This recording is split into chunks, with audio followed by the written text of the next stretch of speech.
In the Lord of the Rings movies, Gandalf pointedly asks Saruman when he abandoned reason for madness. It's a good question. When did Saruman become evil, and why? Hi everyone, this is Robert. Welcome to In Deep Geek. On this channel we cover the Lord of the Rings and Tolkien's wider legendarium in depth, as well as A Song of Ice and Fire and other great fantasy books and TV shows. Welcome. Saruman the Wise was the leader of the Astari, one of the Maiar sworn to guide and protect the people of Middle-earth. But by the time we meet him in The Lord of the Rings, he is clearly not a good guy. So what happened and why? It may be tempting to suggest that he was simply overtaken by a desire for the ring and the power it would bring him, despite never actually having it in his possession, and that certainly was a major part in what happened later on. But I want to start much earlier than that, for the seeds of his fall seem to have been planted even before he reached Middle-earth. Saruman was a Maiar, one of 5 chosen by the Valar to journey to Middle-earth around the year 1000 of the Third Age, to work against the machinations of Sauron and guide and support the free peoples of the land. The 5 became known as the Astari, the Order of Wizards. But it's important to note that that collegiate feel of an order of like-minded people was never actually there. The Blue Wizards headed off east and never returned. Saruman was with them for most of that time. Radagast largely kept to himself in nature, and Gandalf tended to work best as a solo traveller, moving from place to place in northwest Middle-earth. The 5 may have shared a commission from the Valar, but they didn't really work as a team at all.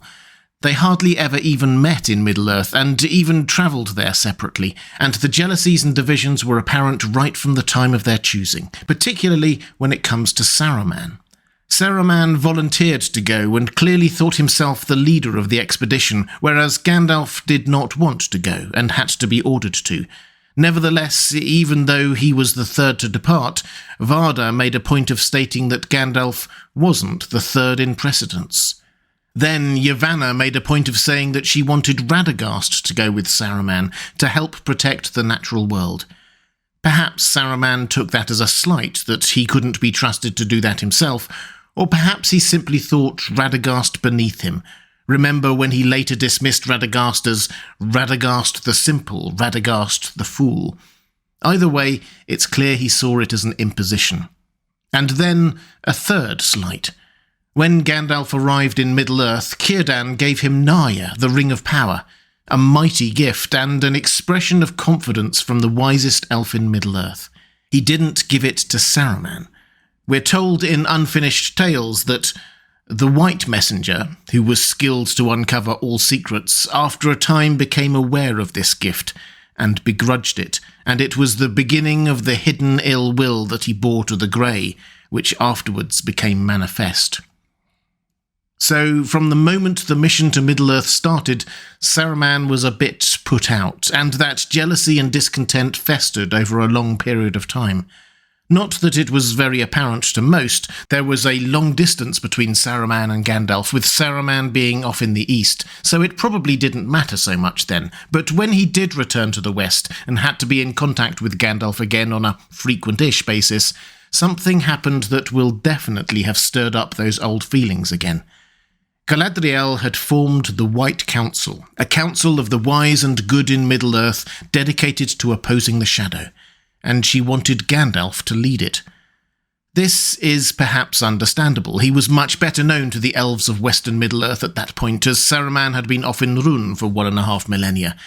Gandalf, though, refused. He didn't want to be tied down, so Saruman was given the role instead. But the damage was done. Saruman was angry and jealous. He was the leader of the Astari, not Gandalf. Was Saruman fallen by this point? Well, it seems that he was certainly at least falling. We're told in the Silmarillion that his pride and desire of mastery was grown great by this point. So something had been happening, perhaps slowly while he was gone with the Blue Wizards, but what?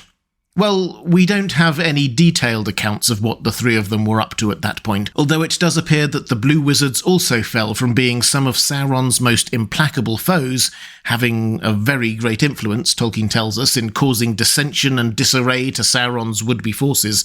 But eventually they failed, in different ways to Saruman, ending up founding cults and magic traditions that survived the fall of Sauron. Saruman will have been with or near them for at least the start of that fall, perhaps influencing his own slide, or perhaps he was influencing theirs. I did another video on exactly what happened to the Blue Wizards if you're interested. What we do know Saruman was doing was studying the devices of Sauron of old. That's quite a vague sentence, but it's clear that what he was doing during that period included looking into dark things. And we're told time and time again that studying such things is dangerous. And after the forming of the White Council and his moving back from the West, he doubled down on this. He began studying the lore of the Rings of Power, their making and history. His studies into dark things now had a focus, and that study seems to have been his focus for 300 years, before he was given the keys to Orthanc and established a permanent home base for perhaps the first time in Middle-earth. He probably knew that he would find a Palantir there, an extremely powerful seeing stone from ancient times that he could use on to spy on friends and allies alike. This would be extremely important later in the final stages of his fall, but we'll get to that in a bit. Nearly another century passed. Saruman continued to study Sauron and the One Ring, and his heart darkened. If we were to pick a turning point for him, this was surely it. The Silmarillion picks up the story. Gandalf had discovered that Sauron had returned and was hiding in Dol Guldur in Mirkwood. He implored the White Council to attack, but Saruman vetoed it. We're told why. Saruman had turned to dark thoughts and was already a traitor in heart, for he desired that he and no other should find the Great Ring, so that he might wield it himself and order all the world to his will. Too long he had studied the ways of Sauron in hope to defeat him, and now he envied him as a rival rather than hated his works. And he deemed that the ring, which was Sauron's, would seek for its master as he became manifest once more, but if he were driven out again, then it would lie hid. Therefore, he was willing to play with peril and let Sauron be for a time, hoping by his craft to forestall both his friends and the enemy when the ring should appear. So Saruman was already secretly working against the rest of the White Council and plotting to take the ring for himself nearly 2 centuries before the events of the Lord of the Rings. What followed was really just a working through of that truth. In the year 2941 of the Third Age, a full 90 years after Gandalf had revealed Sauron's presence in Dol Guldur, Saruman finally authorized an attack. His thinking this time seems to have been that as Sauron was now growing in power and sending his forces to search the Anduin River Valley, he might actually find it, and he didn't want that. He wanted a clear path to search for the ring himself, secretly. So the White Council attacked Dol Guldur, and Sauron withdrew all the way back to Mordor. Saruman returned to Orthanc and continued his own search. But I said we would return to that Palantir Saruman found in Orthanc.